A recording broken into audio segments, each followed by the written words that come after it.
Hello, welcome back to Billy Goat Wargaming. Today something a little bit different. I showed in an earlier video my haul from Weymouth, or the Weymouth Horde. I picked up the trench raiding Gamette, which is a small game that Peter Pig produced the figures for and the rules for about a 20-minute game, something like that. So this is based around trench raids during the First World War, where one side would jump over into no man's land in the dead of night and try and capture one of the enemy, take them back for questioning, that sort of thing. So within this pack you get 6 British trench raiders, and these are available separately as a pack from Peter Pig. So we've got this guy in a sort of balaclava with a trench club or mace that they would use to subdue the enemy with. So it's just the British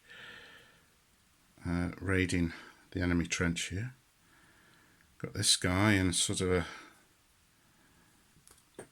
service cap, I suppose, but with quite, that's probably his bayonet actually he's carrying there. And he may have some form of grenade in his hand there. And then the third sculpt is this guy, who has a service revolver and a knife as well, and he's also wearing that sort of soft trench cap. So that sculpt's repeated twice in the pack that you get, and they have to cross no man's land and take one of these German soldiers prisoner. Now this is the late war German figure with no equipment that could be used for Landwehr or something similar, or just Germans with no pack. I really like this sculpt. I've got quite a few of these in my late war square bashing army, if for no other reason then they're incredibly easy to paint because there's very few straps and accoutrement. And there's also a German machine gun which will lay down some vicious fire. Now the intention is to, so this video will show painting these figures, and then there may be a couple of videos where I'm actually going to build the game board, which is only 12 inches square. And I've bought a few pieces of trench from Ironclad Miniatures, but I'm going to have a custom built little board as part of the group build challenge on the RFCM group, which I highly recommend you get over to and take a look at. Okay, some of the colours that I'll be using then. Firstly, for the British, I'll be using this rather nice khaki grey as the principal colour for the uniform. Now this game takes place at night, and it is tempting to do them in very dark colours as if they were as if the game board was actually covered in darkness, but I probably won't do that.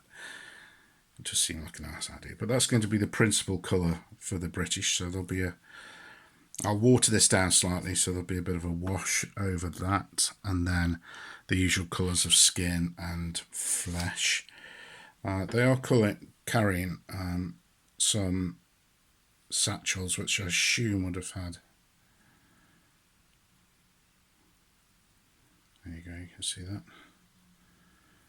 grenades in it. He's carrying his service revolver on his right hip.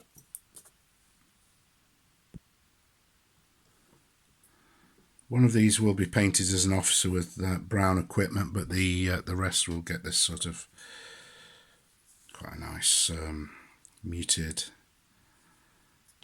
canvassy yellow colour from Desert Yellow, it's called, from Army Painter. So they'll be pretty easy to paint, and the Germans likewise will be pretty easy to paint. I'll be using Vallejo model colour German Feldgrau in German. German Field Grey World War II it says, but absolutely applicable for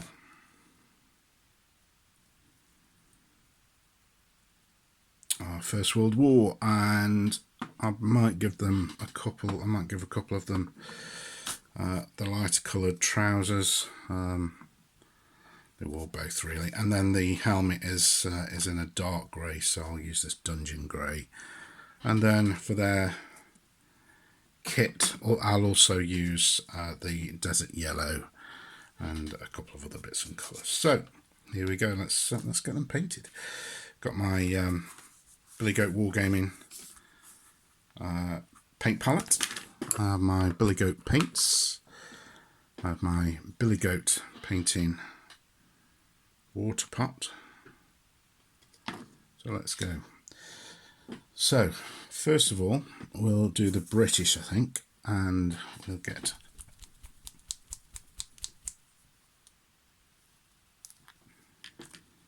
dollop of the khaki grey. Now, the colour of the British uniform, khaki, is up for debate. In fact, I've got about 4 different paints out.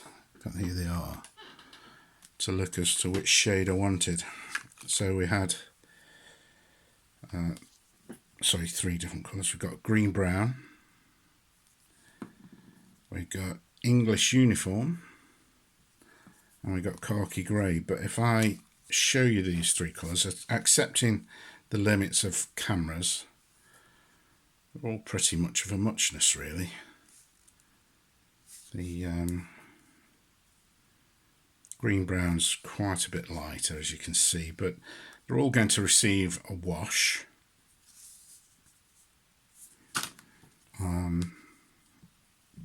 Of probably Agrax Earth shade, I would suggest, something like that.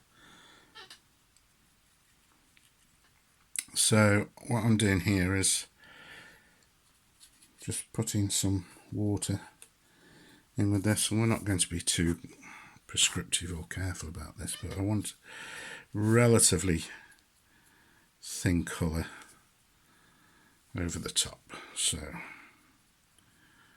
just going to splash the colour. So they've been primed white, obviously, I should have said that, but hopefully that was already obvious. And there's no point not going over the skin colour for these, because the brown, actually the khaki will actually form quite a nice base for the skin anyway. There we go. As you can see, it's quite a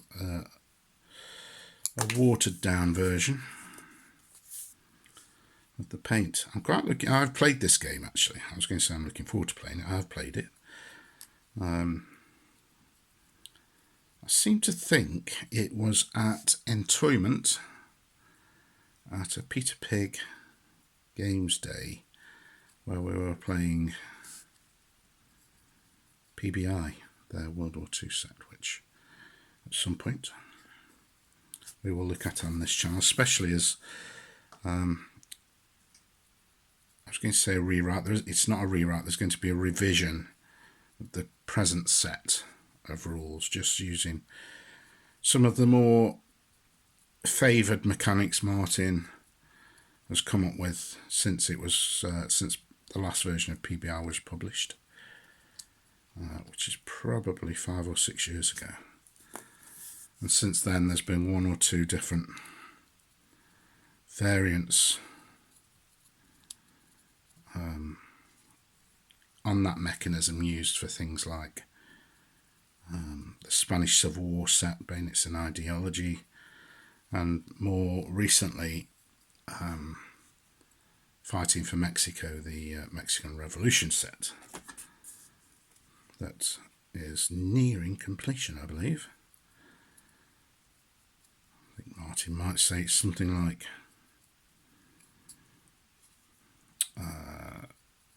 87.3% done.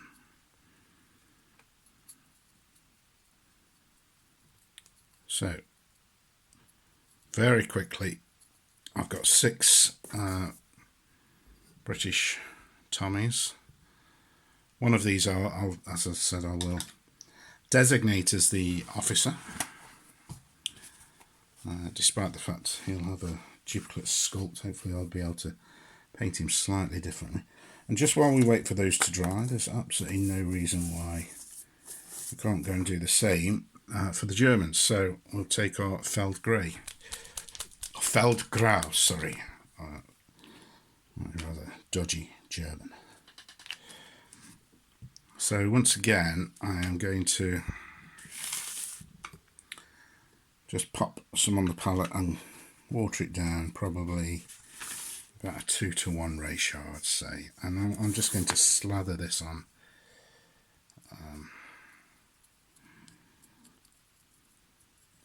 And this is how I painted an entire army of the Peter Pig Late War Germans. I'm taking this colour, watering it down slightly,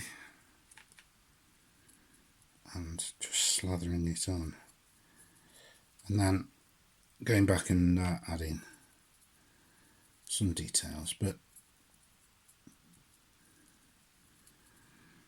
we're painting here for a game that I may play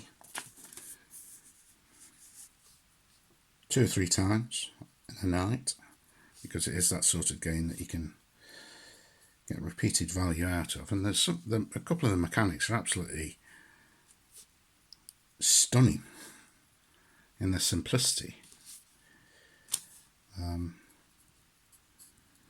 but give a really quick little game representing a trench raid during World War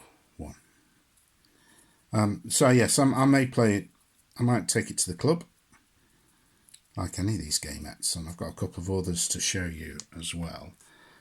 And if there's nothing else going on, or we've finished a game early, we can get this out and probably play it 2 or 3 times in an hour or half an hour. I hope I'm not only offending anybody by the absolutely slapdash manner in which I'm coating these figures. I'm sure if Troy from Sonic Sledgehammer saw this, he'd be breathless at the ineptitude of this as a painting method. But I've said it before, say it again, I paint to play, not to display figures. So there we go, how quick was that? And really, you know, if you were not into painting, you could leave the figures like that and maybe just paint the base in a brown colour or something similar and leave it at that. But we are going to go a little bit further. Okay. So the German machine gun, you can see I've left white there. I'm not entirely sure what colour the German machine gun should be. I could look it up, but I'm just, because this is a quick game, it's a quick paint, I'm going to give it a coat of a slightly thinned down black Templar, not that one, black Templar contrast paint, because once again this is a game that supposedly takes place at night. Just look how that contrast paint works there. That's an interesting concept. I've not done this before. I'm actually looking through the camera lens to apply this. I've not done this before. It must be... Crikey. That tests your spatial awareness. Yes, I could look up the colour, but you know what, once battle was joined and that machine gun had been in the trenches for a while, then it would be all manner of different colours, of dirt and brown and muck and grease and oil and all the rest of it. So during that time, you can see that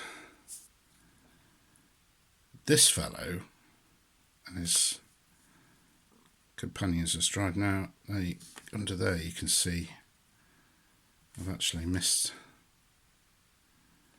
a little bit, but that does not matter, because when we wash these figures, any imperfection, let's say, will be corrected very quickly.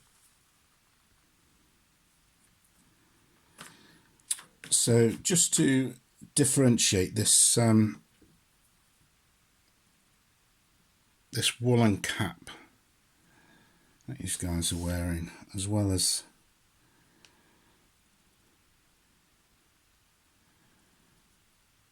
this hat here, I'm going to paint them in sort of a military dark green. One, because it will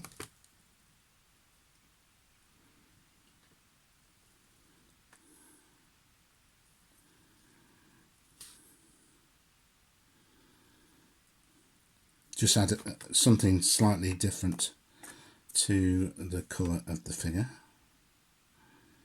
Two, I think that probably this woolen cap certainly been some sort of army issue woolen green.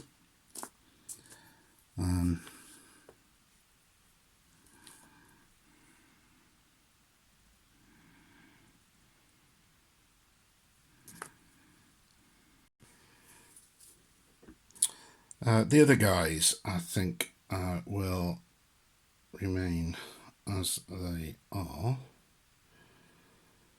in those woolen caps. What I may do, actually thinking about it, is find a First World War British soldier in helmet, whether he's carrying a rifle or a pistol, it doesn't really matter, and he can be the officer, but I'll paint these 6 for now and see how we go. Okay, so next is just to paint a little bit of the equipment, not too much. I think with a bit more organisation I could probably get these done in about half an hour, but here we go. So really this is just adding a slightly different tone. It may not show up very well on camera as I'm painting.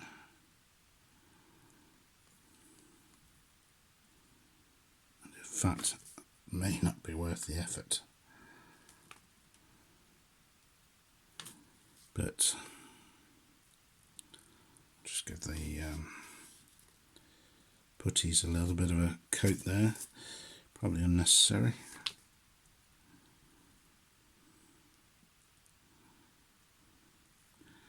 So yeah, this is just a slightly different tone. It's the desert yellow from Army Painter, in actual fact, and it is very close, isn't it, to that original colour,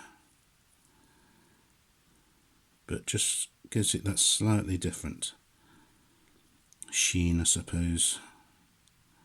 Actually touch his hat with it as well, almost acting as a highlight,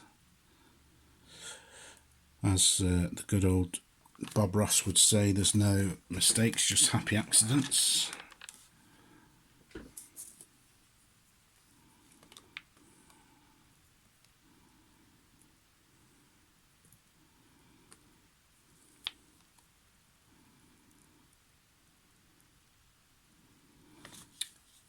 I am reading a book called Private Peaceful to my daughter at the moment, by Michael Mapurgo, former children's laureate and author of Warhorse, most famously. But Private Peaceful is a book aimed at a younger audience.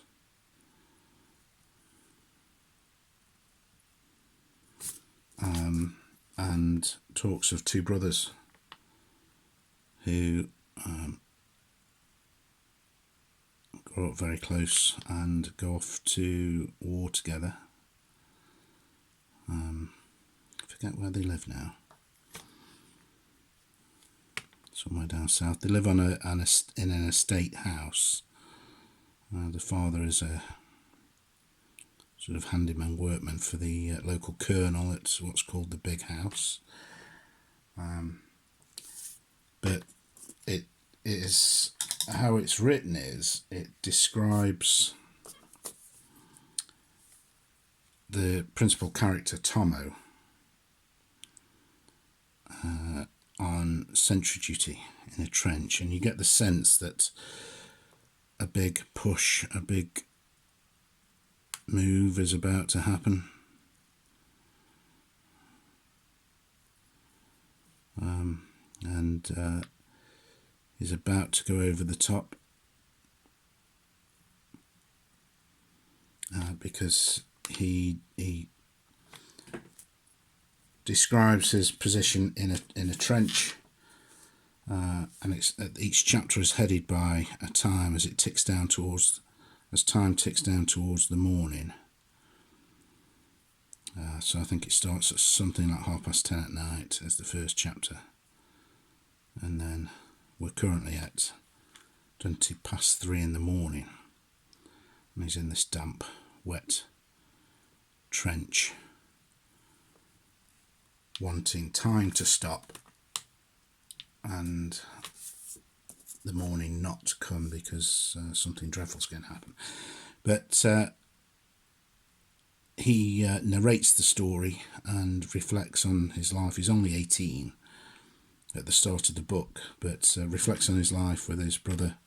His name's Tomo. Reflects on his life with his brother Charlie and Big Joe and his mum living on this estate, and his first day at school, and how a girl by the name of Molly attracts his eye, and Molly becomes good friends with both brothers,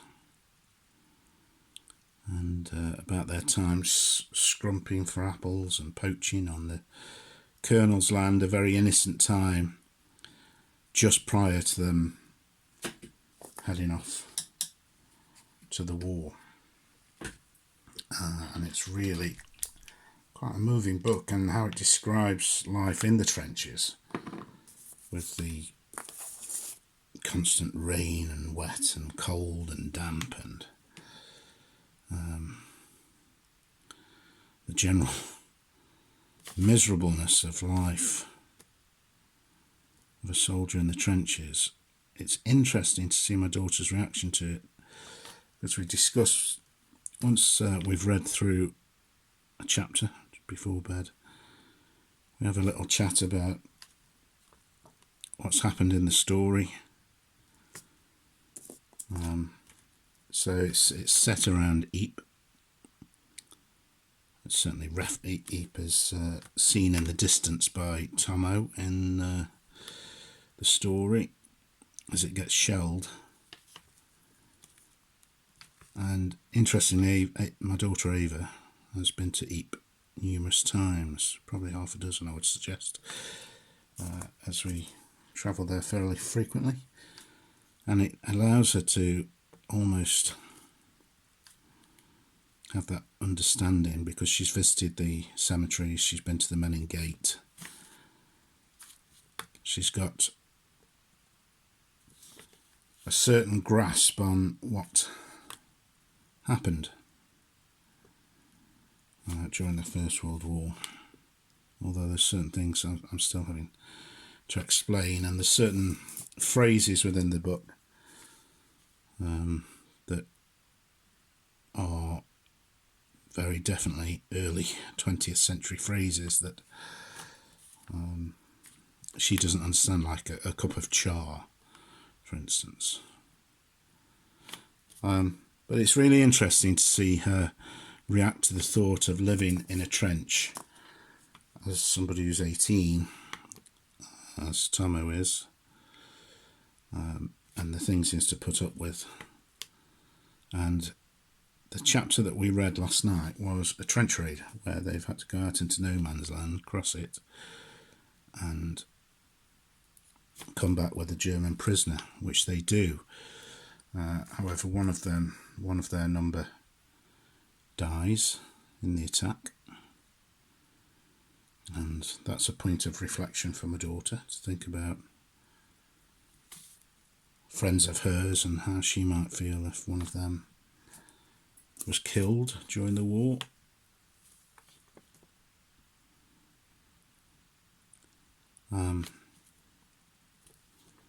And also, interestingly, I don't know how the story ends. I've never read it before. I know there's a film.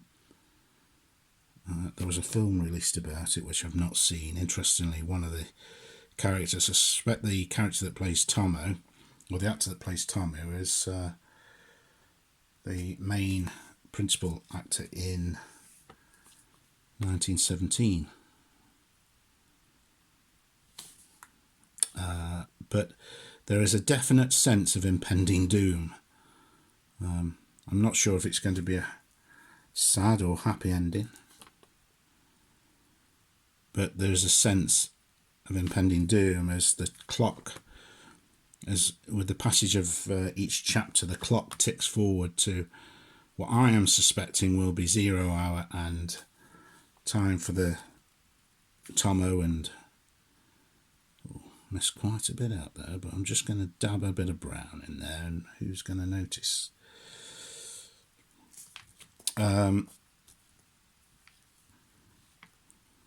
Sorry, as the clock ticks down, there's a sense that yes, they'll have to go over the top come whatever time the attack launches.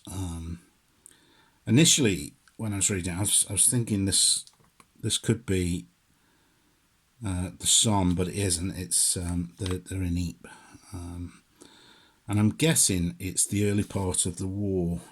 It doesn't actually tell you what the year is, but they're talking about being in Ypres or Ypres, and it's snowing, and it's a snow-covered ground that the trench raiding party cross. Their officer actually,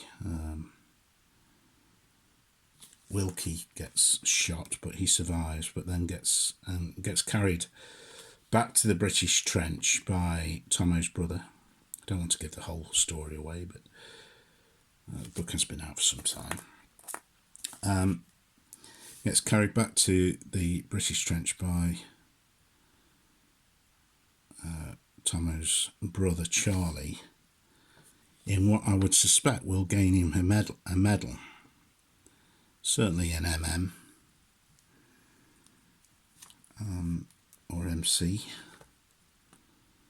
But I've got there is this impending sense of doom as the clock ticks down, and the fact that the Tomo who's narrating the story almost, I think I'm right in saying, doesn't talk about his brother.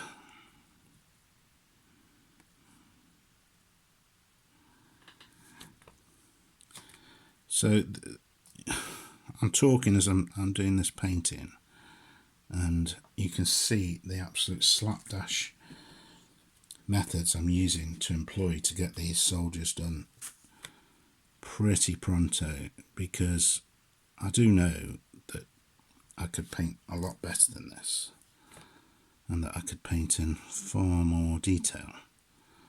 However, as I said earlier, this is a game I'll probably take to the club 2 or 3 times at most, and they are gaming pieces. So hence I'm not being too particular on how the paint gets applied, but hopefully what it'll show is that you don't need to be museum quality to have painted a nice looking War Games figure. Okay, so believe it or not, we are practically done on these. Just going to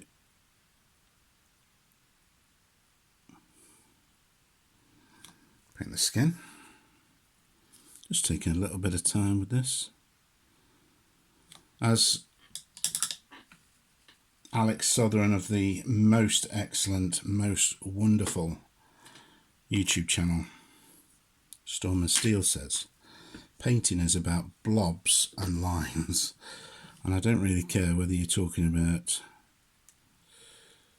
6mm, which is what I think he was painting when he said that, or 15mm, or indeed 28mm. I will be painting some 28mm on the channel fairly soon,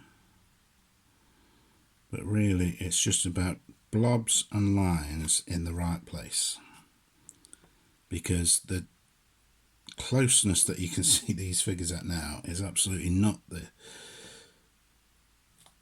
distance you will see them when they're on the table. You may pick a figure up and take a look at it under the end of your nose, but I'd thank you if you didn't,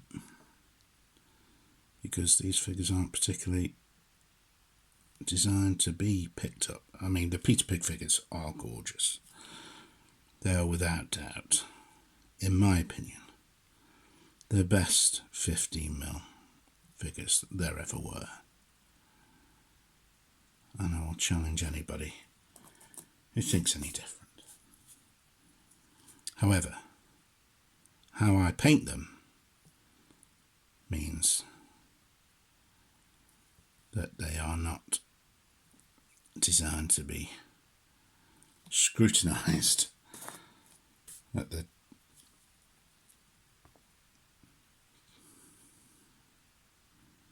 point where you can see them now. Absolutely not.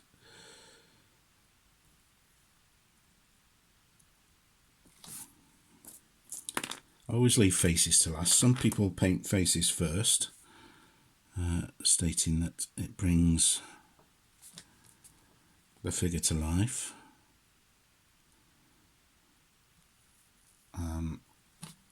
I always like doing it because I know I've nearly finished.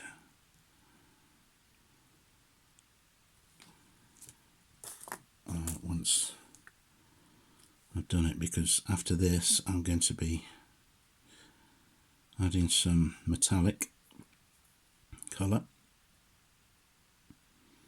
and once again,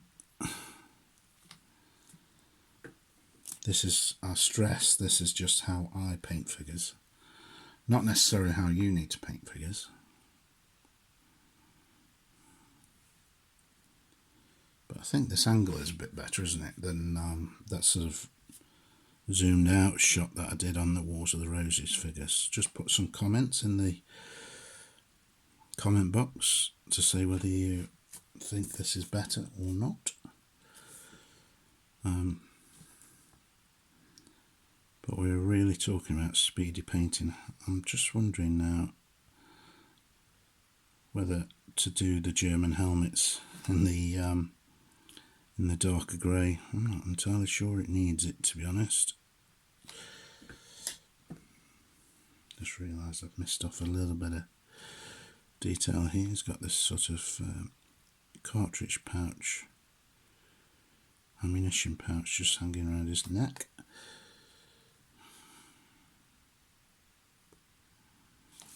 Have I missed that off on anybody else? Yes. Well, actually no, there's 2 different sculpts in the Germans provided, and you get one of each. So I've done those. Okay.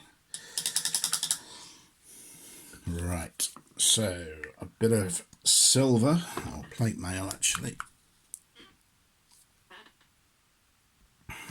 Sorry, not plate mail, actually, I mean gunmetal from Army Painter. So we have bayonets, we have the barrel of the rifle.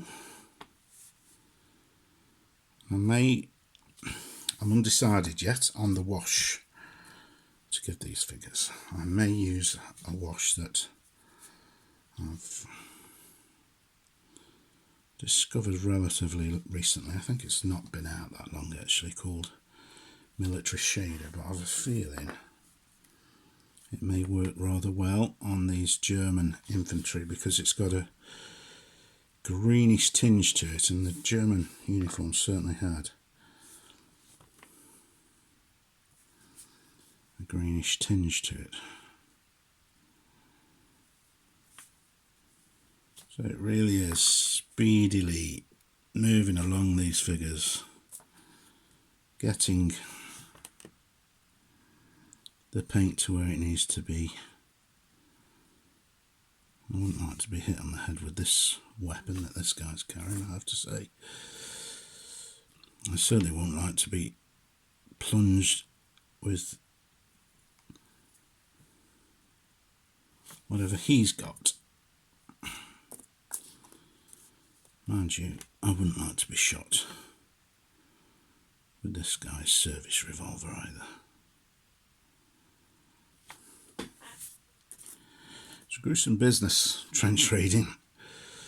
The men were given an extra ration of rum to give them the courage to go out and do what they did, because it was close quarters, often hand-to-hand combat, and really you're talking about a 50-50 chance of coming out of that alive. I think if we reflect on our modern lives and we're told we have to go into a situation where it's only really a 50% chance that you'll come out of it alive, I think we would decline that offer. So the machine gun, I'm just giving a dry brush of colour. Interesting, you see some of the wash has worn off on the sleeve of this guy and the helmet. I'm going to leave that because it looks a little bit like weathering. In fact, the wash will cover that up in a second. Now, decisions. Do I go for the grey helmet? So if we look at this Blandford book here, you can see the field grey here and the sort of lighter grey almost of the German helmet. All the rest is sort of early war. He's got the field grey trousers, whereas this guy next to him, described as an infantryman wearing this rather improbable body armour, has got grey trousers, and his helmet is a greener colour than this. I think just for artistic sake, I am going to give them a little bit of a grey helmet. I could probably, in fact I could definitely stop where we are. Let's just get the camera back down into a prime position. There we go. Just give it a bit of a, almost a dry brush with the grey. Oh, I've not done their skin either, so that was worth going back to.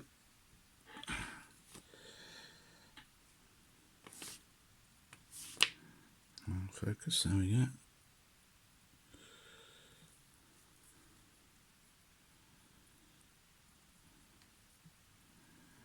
So it just gives it the sort of worn-in look, I suppose. Let's just give him grey pants as well.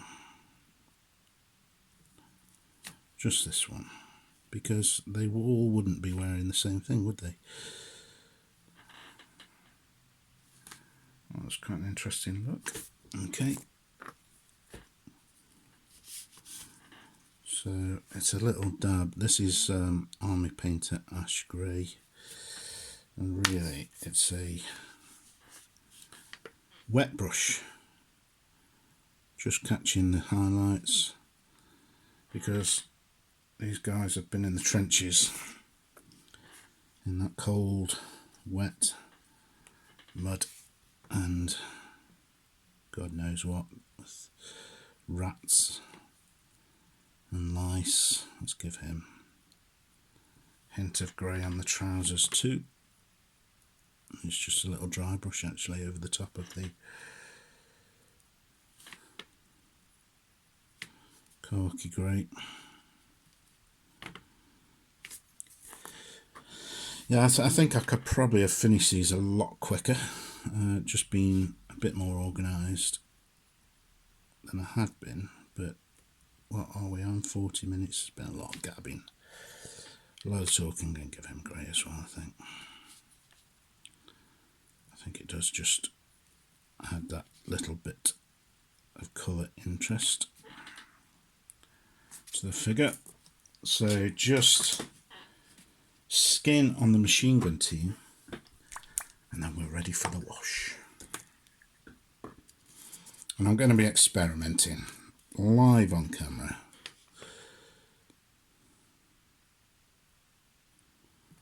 with what colour wash I use.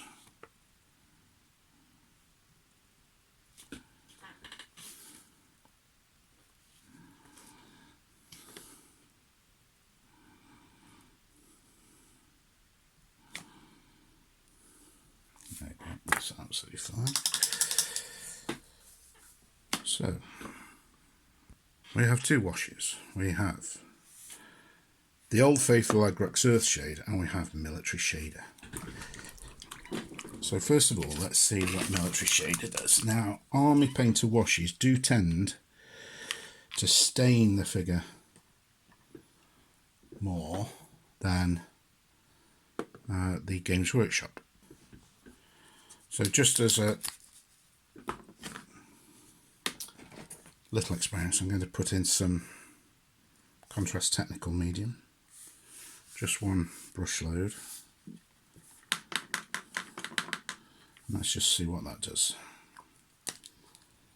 So it's been one sort of squirt of the Military Shader, one squirt of that. So let's try it on this guy first, shall we?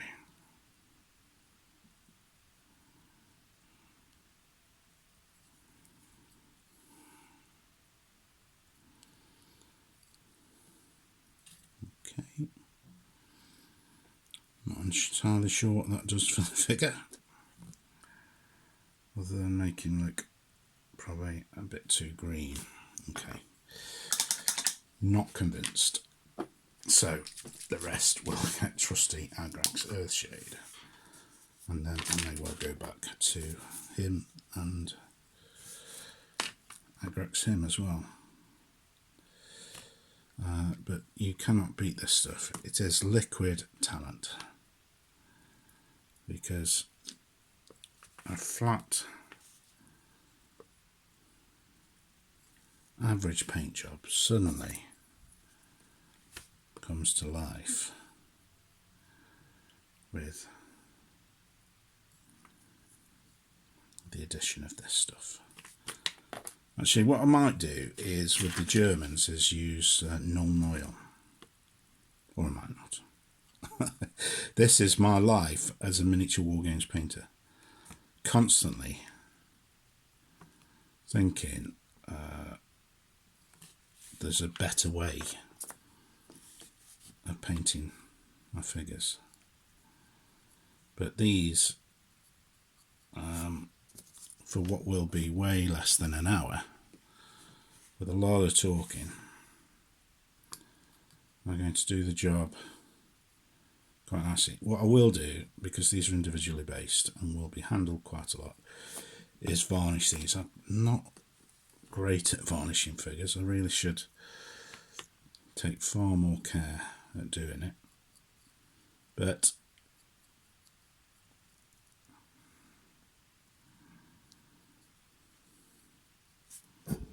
I think for these I will do. Sorry for knocking the camera. And the other thing, of course, that I could do here is a bit of a dry brush, just to bring the colours back up a bit. I don't know. I think I'll probably just stick with... Keep knocking the camera, sorry about that.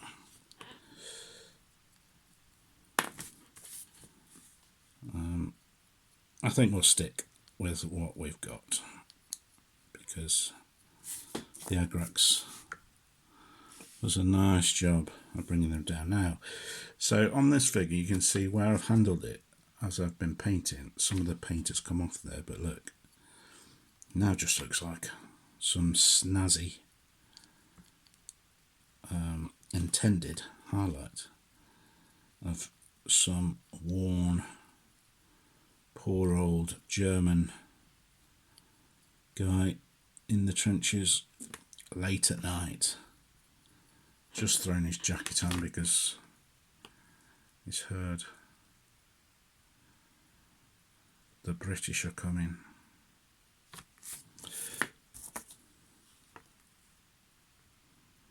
So obviously these are still wet, but you can see the effect. And it's probably, I would rate this a below average paint job.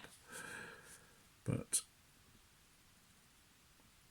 again, you won't be seeing these guys from this distance. You'll be seeing them more from this distance. And you thought, that's quite a nice figure actually. And look, that's a German infantry guy to go up against him.